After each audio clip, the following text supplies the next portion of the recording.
is up, guys? Cavemen Cuber here.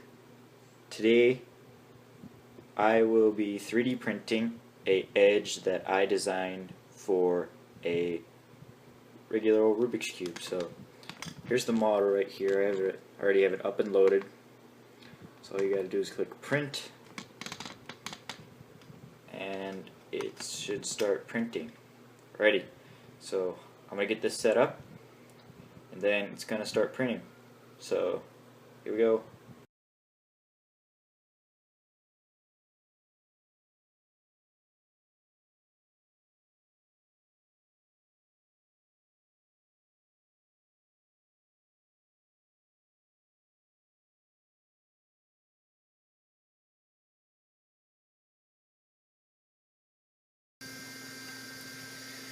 And there it is, the 3D printed edge piece.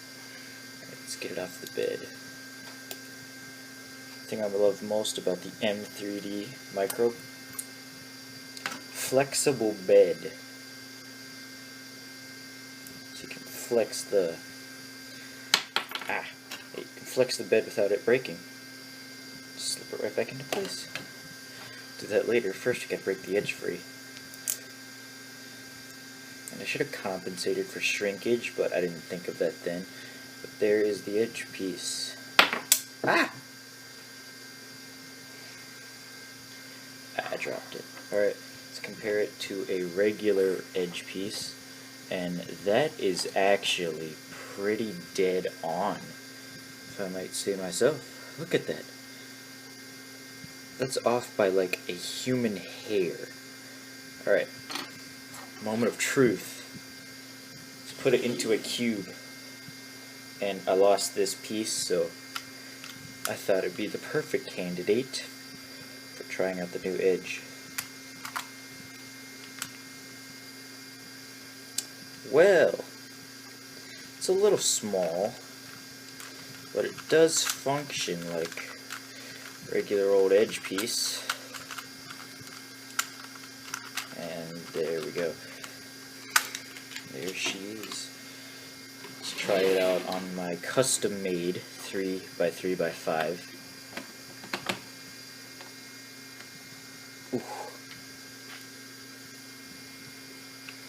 Something I'm going to do different next time. I am going to cut down the edge a little, but it is a functioning edge, so that is what we came for. Whoopsie, center guy fell out.